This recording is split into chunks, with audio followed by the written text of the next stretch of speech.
Oh, hi there. My name's Andrea, and I'm here to tell you a few things that are going on in my classroom this year. Starting off with me. I'm a telegami. It's annoying, but sometimes the students find me more interesting than the actual live person in front of them. I guess that's the world we live in right now. I'm going to try to go through things pretty fast, but feel free to ask me any questions at the end. So first off, I'm going to talk to you about Taxito. It's pretty straightforward. What it is basically Wordle that you can put into any shape. It's an app that I downloaded on the iPads, and I think it's available on Chromebooks as well. One app that I absolutely love is using Genius Scan. It scans anything from student work or your favorite worksheets that you don't want to lose and you've been clinging on to that one copy that's dangling around your classroom, and it turns it immediately into a PDF.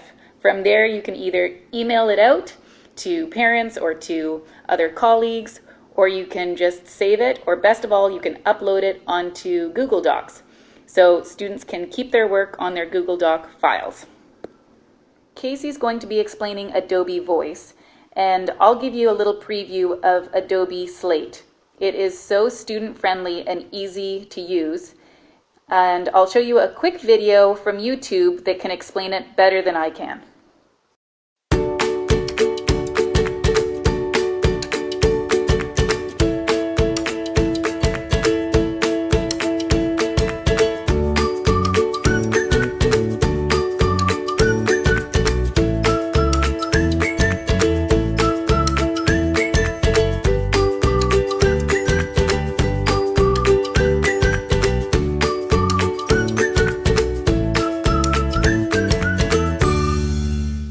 I know that many of you have used Padlet in your classroom, and if you enjoy using Padlet, then you'd probably really like Pear Deck. I'm going to show you a quick video about Pear Deck. It's a bit complicated to explain, so if you're interested, you might want to go home and play around with it and see if it's for you. Pear Deck will change the way you present slide decks in a live classroom setting. When you hit Start Presenting in Pear Deck, you're creating a live session for participants to join on their own computer, tablet, or smartphone. As the instructor, you control the flow of the presentation from your computer or tablet. On their devices, participants can respond to your pre-planned or impromptu questions throughout the presentation with a number of unique interaction types.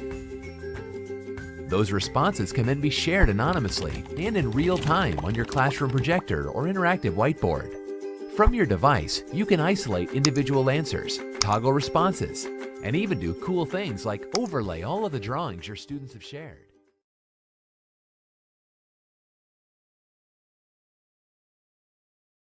One reason why I think I'm having my best teaching year yet is because of the great communication I've had from home.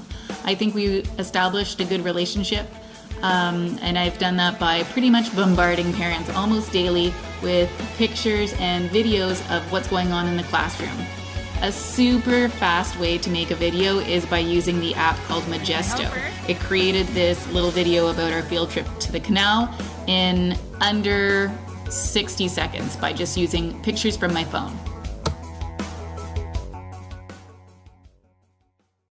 Up next, I'm going to tell you about a few activities that don't have to do with technology that I've used in the classroom. The videos that I'm going to show you were recorded for parents and not for teachers, so they may seem pretty obvious, but I hope you can just bear with me. This is an example of our speed dating activity that we do in class. This activity allows for students to talk to many people that they wouldn't maybe normally partner up with.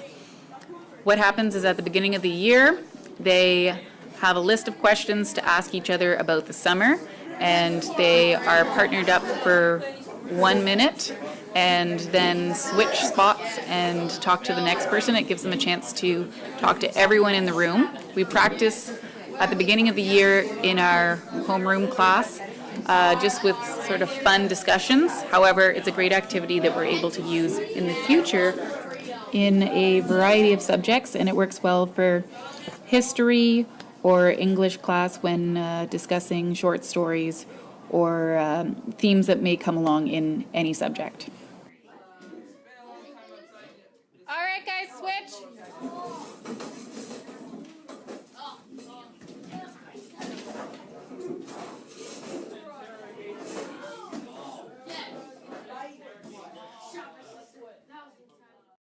The Socratic seminar has 3 different roles.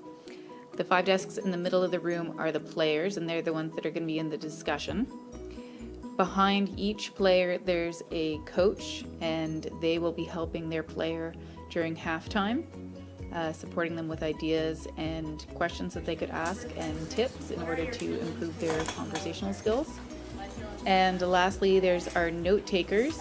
They are surrounded around the room using iPads to take down some of the interesting pieces of discussion that were mentioned. Because they're lied to for what soldier really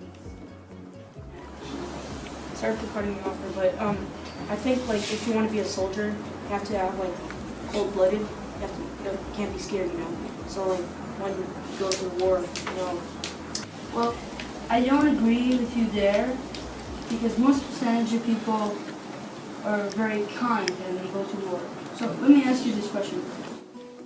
The students have in front of them a paper with their notes they've been taking over the past month on a variety of texts, including Flanders Fields, the pros and cons of war, the Bantam the soldier, a bear in war, and we've also had a few talks, including one from Emmanuel Jal, and we listened to some TED Talks. I got a quote that go with number 26 Feelings Word of War. As you can see in the background, Vince is tracking each time his player, which is Ryan, speaks or asks a question or refers to a quote. The military because If you truly look at it, you can understand there is no villain, there is no hero. But I think yes, it is.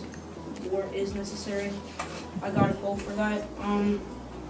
Or One student in the class is the timekeeper, and they let us know when we are at halftime after 7 minutes of discussion, and at which time students will confer with their coaches and they'll discuss what needs to be improved and It will never stop. how they can contribute more to the One day we conversation. will do war. Do you think Yeah, you like would? try to Do you refer think you to something we've already done in class. Like when they were talking about the thing, like when we read that book when they were both in different books. Yeah, like that book. When he looked at his book and it said the exact same thing as in their book, you should probably try to refer to that. Our country might be attacked by Pakistan. Can you rephrase it in another way? We need war because to fight for our country. Soldiers or whatever are losing their lives like every day or whatever. They die and stuff, so war is necessary. Can we end this subject? I find we're repeating a little. So if anyone had something to add that is not repeating, I just want. Students have a list of 25 different discussion questions regarding the topic of war, so when the conversation comes to a stop, they can put out a new question. Because like when he came here, he talked about like how he was a child soldier, and I think he said that he killed one person. I think he didn't want to kill that person just because they killed his mom and his. I really like what you said, Jordan, and stuff. You had a good idea. I would say the same thing as Jordan, like what he said, like about killing a cat. We chose the topic of war since it's November and Remembrance Day is coming up. It definitely was a huge undertaking considering there's so many mature themes that go along with that. However, I think the students handled it beautifully and they were really able to benefit from each other's opinion on the topic.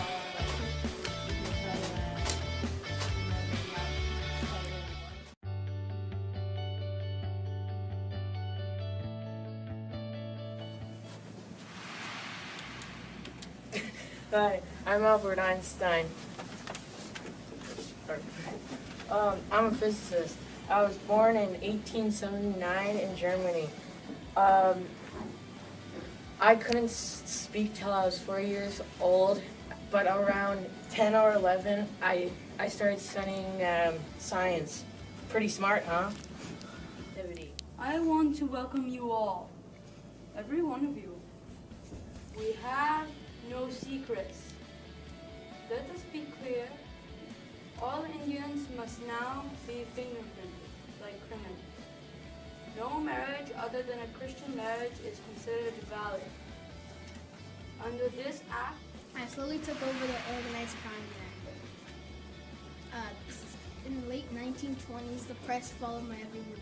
For a party, I was a very good rapper and sold 75 million records.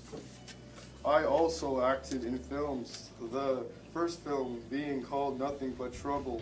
Buttons, or The Blue Line on Shoulder. I died in a car crash on the 21st, 1970. One of my popular paintings, which had two theories. Her smile means she was super kind yet. May ask what I'm famous for? Well, I'll tell you. I'm famous because I rebelled against the English government. And I fought for the freedom of Scotland.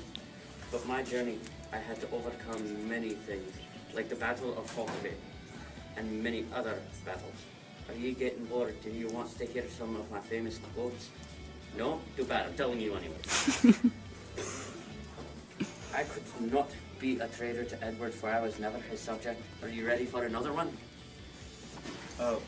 My name is Klikshim, which means Panthers springing across the sky. I am from the Shawnee Nation.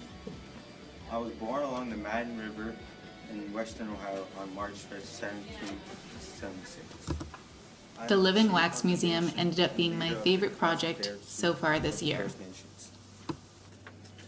Okay, so you're probably wondering what's going on here. This is an example of a meme, and there are thousands on the internet that have a little bit of text and a funny picture to go along with it. I like to throw different memes into presentations, and it always spikes my students' interest when I'm covering a topic that maybe isn't the most exciting. If you haven't seen Breaking Bad, then I'm sorry, this reference is totally lost on you. That's all for me, and I hope you enjoyed the presentation.